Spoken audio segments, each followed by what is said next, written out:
Pessoal, eu tenho que falar com vocês qual foi o livro que fez o meu cérebro entrar em erupção igual um vulcão, que acordou o vulcão adormecido que estava dentro de mim. Eu vim me arrastando, sabe?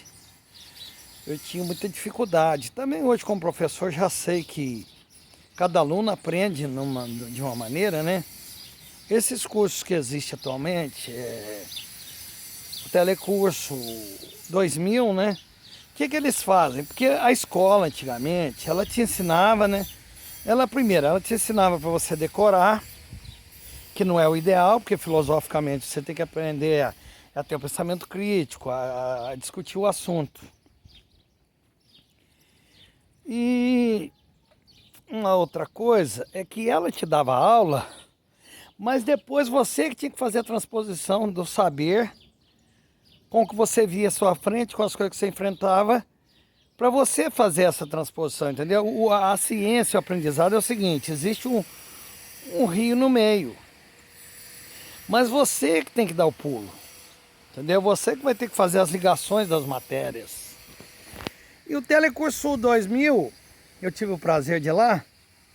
Lá era o seguinte, eles davam aula prática. Eles começavam te contando uma coisa da vida, caíam numa matéria, e era assim a metodologia deles, entendeu? Isso daí, por quê? Porque as pessoas têm o seu jeito de aprender, né? E eu tinha muita dificuldade. Mamãe ficava doida, né? A minha história é quase igual a história do menino do dedo verde.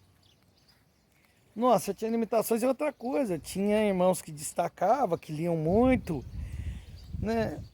Mas sei lá, Deus me abençoou, tinha meu valor também e tal, mas era difícil. Outra coisa, eu fazia dever correndo. Eu fazia o dever correndo, né? Aí escrevia de qualquer jeito, sujava o caderno. E minha mãe, nossa, minha mãe era muito austera. A mamãe vinha, rabiscava aquilo, fazia um X, colocava no lado. Vai fazer de novo, eu digo, meu Deus do céu, mas eu tive um trabalhão para fazer isso aqui, meu Deus. E a mamãe faz comigo, meu Deus. Mas eu não tinha, eu pegava uma revistinha, sabe o que eu aprendi, gente? As defesas do ser humano, cada ser humano aprende a se defender de uma maneira em todas as situações da vida, né? Eu pegava uma revistinha, gente, eu gostava quando tinha uma folha só no gibi. Eu gostava de ler a história de uma folha só. Outra coisa, às vezes, o que eu fazia, preguiça mental, a minha paralisia mental, eu lia o fim da história. Às vezes, quando me interessava muito, aí eu começava lá na história. Mas não fica triste não se você está me vendo ou me ouvindo, porque grandes homens, o Einstein, grandes homens tiveram dificuldade cultural. Por exemplo, eu não sei quantos sabem, mas o nosso poeta maior, o Carlos Drummond de Andrade, ele foi expulso de uma escola em Nova Friburgo, no estado do Rio. O padre Léo dizia que ele era visto como uma pessoa diferente no seminário, né? Ele era já visto como um revolucionário, como um rebelde, entendeu? Eu vim ficar perto desse deck aí para você contemplar, né? Então, muitos homens, né? Os pais tinham que dar estudo em casa e tal, né? Mas eu tenho uns irmãos muito inteligentes, né? Esses meus irmãos, graças a Deus, né? Minha irmã e... outra coisa, minha mãe era tão dura, mas ela fazia tudo isso com muito amor, com muito carinho. A minha mãe, às vezes a gente era aprovado, sabe o que ela fazia? Ela ia lá e fazia a diretora voltar a gente, quer dizer que a gente estava sem capacidade. Meu pai e minha mãe eram assim, gente. Mas aí eu gostava de ler jornal. O meu hobby, sabe qual era? Era cinema. E eu pegava um jornal inteirinho, mas eu gostava de ler sessão de filmes. Aí eu lia o nome do artista, eu lia o nome de filme. Eu arrumei um serviço sem remuneração, que eu comecei a trabalhar com 12 anos com meu pai. Eu arrumei um serviço sem remuneração no cinema, só para ver tudo quanto era filme, gratuitamente. É lógico que o brasileiro burla às vezes, né? Às vezes eu entrava escondido lá, acabava vendo filme para BT 18, né? Mas não tinha nada não, viu? Vi nada, o filme que eu vi foi um filme só, mas não vi nada demais. Não tinha nada demais, não é como hoje não. Hoje o trem pega, feio. Mas o que que aconteceu comigo? Eu estou dando um depoimento hoje. Eu fui para a Faculdade Teológica, em Patinga, no ano de 82, eu fui estudar na FET. Faculdade de Evangelho e Teologia, do pastor Edson Ferreira do Nascimento. Era um cearense, ele já está na glória, foi uma bênção na minha vida, né? E o doutor Steffes foi meu professor. Ele indicou livros, eles indicavam livros, eu não pude comprar na época não. Sabe, ele indicou um livro chamado A Psiquiatria de Deus, escrito por um americano, escrito Charles Allen, que vinha de uma família de líderes religiosos. O pai dele nesse livro, ele já conta que era falecido, e conta muitas coisas nesse livro, sabe, o Psiquiatria de Deus. Na hora eu não pude comprar e tal, comprei Bíblia, comprei outras coisas, mas aquele livro não saiu da minha mente. Gente, eu comprei aquele livro, é da editora Betânia. Eu li esse livro, gente. Nossa, esse livro é demais. Sabe o que que ele fez? Ele pegou os 4 textos clássicos da Bíblia, os 10 mandamentos, o Salmo 23, as bem-aventuranças e o Pai Nosso. Ele colocava assim, em epígrafe, ele colocava lá um mandamento e ele contava uma história, ele discorria o assunto. Gente, aquele livro me entrou com uma força no meu coração. E depois tem um detalhe, a escola, ela me ensinou a ler. A culpa era minha, né? Lia muito mal, mas ela me ensinou a ler. Mas depois os livros me trouxeram de volta para a escola. Isso aconteceu comigo. Estou falando de outra pessoa não, estou falando de mim.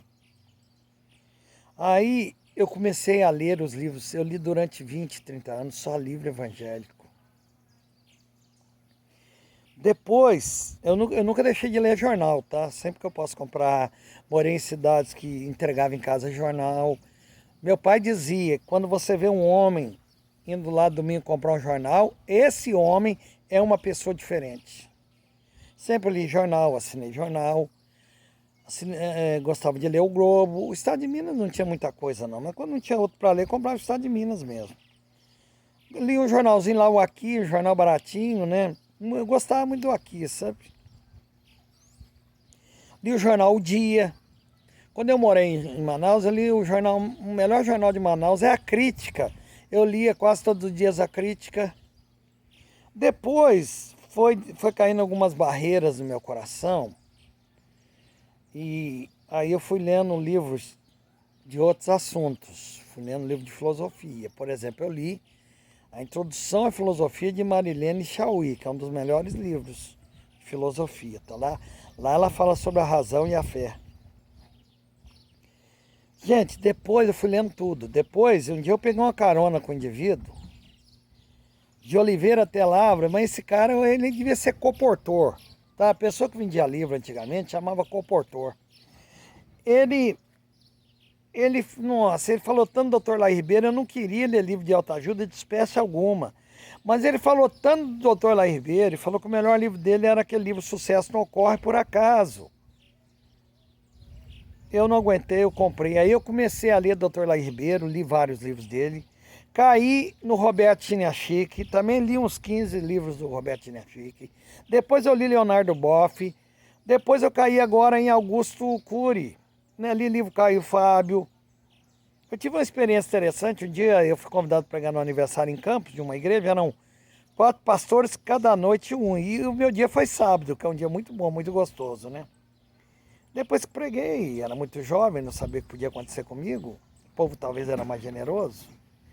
Me deram um livro de presente. O livro era do Caio Fábio, contando que participou da libertação de um homem que fazia cirurgias espirituais. Eu li o livro com muito apreço, com muito carinho. Depois eu fui morar em Manaus em 89 e o primeiro jantar que eu fui da Dona Época, é uma associação de homens de negócio. Eu fui convidado, né? E fui assim, nunca tinha... Era um alto culto, né? Com só empresários e tal, com um jantar, né? Num hotel lindo em Manaus. Não pude, fui convidado só eu, não levei a esposa nem as crianças, era só adulto. E lá eu conheci o homem do livro. Lá eu conheci o homem do livro. Obrigado. Aí eu conheci o homem do livro. Eu cheguei perto dele, cumprimentei-o e ele... E falei que tinha lido o livro, mas era um jantar. Falei para ele, você está disposto a conversar comigo, me dar uma atenção? Ele falou, onde você mora? Eu morava no centro de Manaus, eu morava na rua Luiz Antoni, 497. E ele marcou meu endereço para ir lá conversar comigo, para a gente conversar mais. Mas eu me abdiquei daquilo lá, voltei, joguei aquela grande oportunidade fora, sabe? Mas aí me tornei um leitor dedicado, gente, empenhado. Aí eu passei a ler tudo, gostar de toda a literatura, tudo que vocês pensarem. A minha esposa fez magistério, fez pedagogia, às vezes eu converso muito com ela. Um dia eu perguntei, meu amor, você gosta de literatura? E ela não, porque ela teve um professor, né, que não cativou, que não entusiasmou. Eu conheci, né, o professor. Eu dei aula numa escola aqui em 2017, que tem o nome dele, o Erval, né?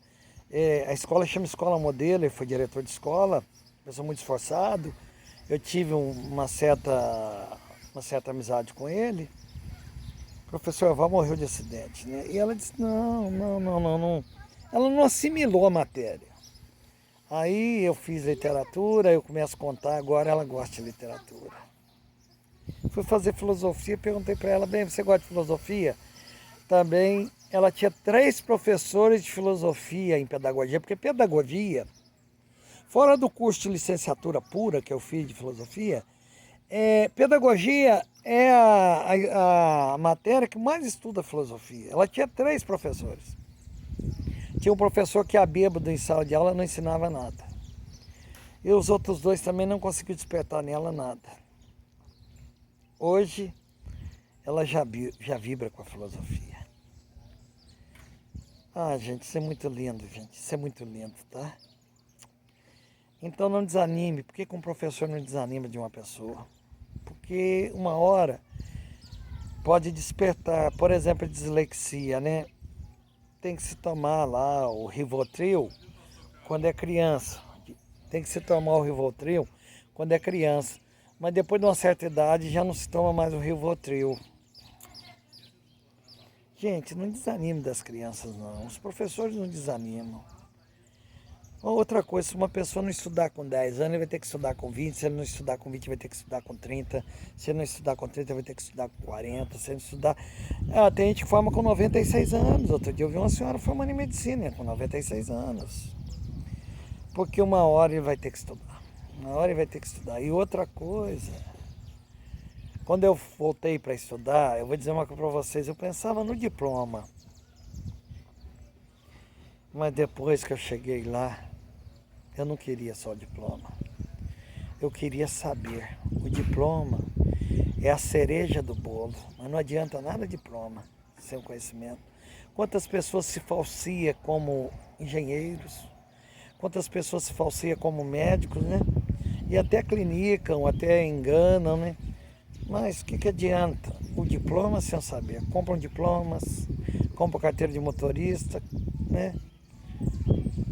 Existe tudo na vida, existe o verdadeiro e o falso. Só que tem um detalhe, né?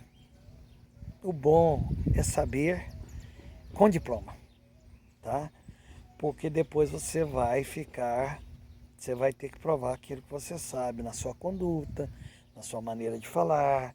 Quem te ouvir vai saber com quem está lidando, você vai enfrentar salas de aula, você vai enfrentar a vida e você não vai precisar falar nada. Jesus não precisava falar nada que ele era, porque os milagres dele provavam que ele era.